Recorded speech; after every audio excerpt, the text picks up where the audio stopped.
Hi everyone, it's Ren here. Hope you're doing well, guys. Welcome to my room. And in this video, we are going to set ourselves a challenging goal, which is to clarify the difference between INFJ and INTJ in 5 minutes for anybody who may have doubts as to whether it might be INFJ or INTJ before I embark upon this quick elucidation.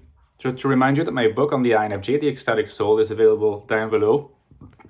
All Amazon links to all the countries, ebook and paperback format, less than $10. If you want to support me and get the most in-depth investigation of the INFJ that you can find online, I suggest you go for it. Okay, now let's go, because we only have a bit less than 5 minutes at this point.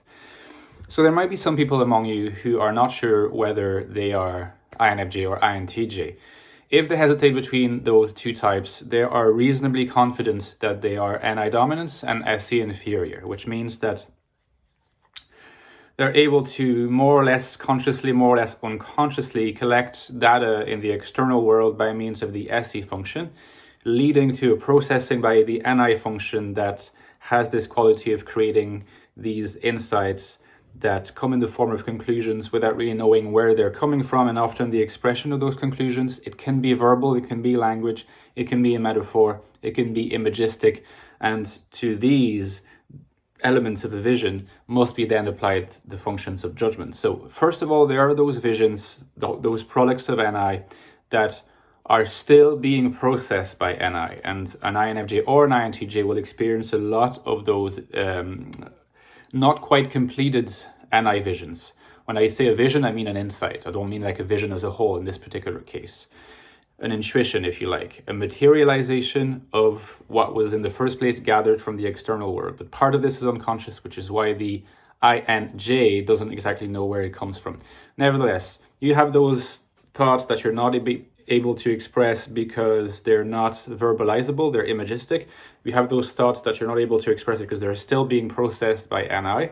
And then you have those thoughts that you can actually express, okay? And all those thoughts might be expressive of your NI function. But so far, INFJ and INTJ are the same. That's both how they function. The main difference, which you absolutely need to take away from this video, is what they do from this moment. That is, once the NI insight, let's assume that it is reasonably well formed, okay? That is either completed or nearly completed, available to the functions of judgment. Then we have a big difference, because the INFJ is going to channel this insight through FETI, the functions of extrovert feeling and introverted thinking, whereas the INTJ is going to channel the insights through TEFI. Concretely, what does that mean? Well, it means that in the first place, what the function that follows the formation of the NI insight and the elucidation of the insight is introverted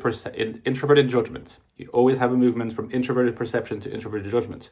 So here the INFJ will be using TI, a relatively conscious but not so conscious mode of manifestation, whereas the INTJ will be using FI, which means that the insight will be checked by the INTJ for accordance to their values, which is why INTJs are often confused with INFPs, or at least particularly introverted and maybe feely INTJs, and IFI INTJs often confused with INFPs, because this is not something that is known a lot about INTJs, but INTJs are very in tune with the value rationality of their perceptions. So they always want to make sure that the perceptions are translated into actions by, first of all, having been vetted by value alignment. It is not as much the case with INFJs.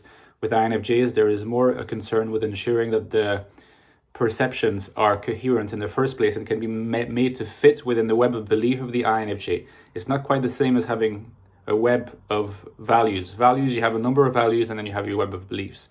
Your beliefs are not the same as your values. INFJs care more about the coherence of the beliefs. The INTJs care more about the authenticity to the values. So this first stage of vetting is deployed for the INTJ according to authenticity, for the INFJ according to coherence. And perhaps the most important difference is when it comes to the last stage of the causal chain of behavior before launching into an action, which is extroverted judgment. Because the INTJ is going to be using this NI insight that has been channeled through the value rationality of FI. And with TE, basically, the INTJ is going to make a judgment as to how the content of the perception can be made to fit within the order of the external world in an objective way. So an INTJ is going to take one of the perceptions, going to look at the external world, is going to see how can I fit what I've come up with within the order of the external world. So the external world is taking into account in an objective sense. With the INFJ, it's through FE that they proceed from the perception to the introverted judgment to the extroverted judgment, which means that the INFJ is actually going to always externalize their judgment in order to go into action by first engaging not with the external world in the sense of the world of objects, the objective world, but in the sense of the world of subjects, the intersubjective world, the world of people. So concretely, for an INFJ to move from the formation of an insight to acting upon the insight, they first need to check with the tribe. They first need to check with other people. They need to have this communication with other people. If they don't have it, they will not quite get the confidence to get to the end point of actually acting upon their insight. With the INTJ, there's not this dependence on people. There's more dependence on there being a coherent world of objects that they can understand properly in the first place so that they can then apply this insight to the world of objects, which is also partly why we tend to observe that INTJs are a bit more introverted than INFJs, because for INFJs, even though they're introverts, people, the world of people, is a way for them to vet their insights in the last instance before proceeding to action. So they need people, existentially speaking, more than INTJs do.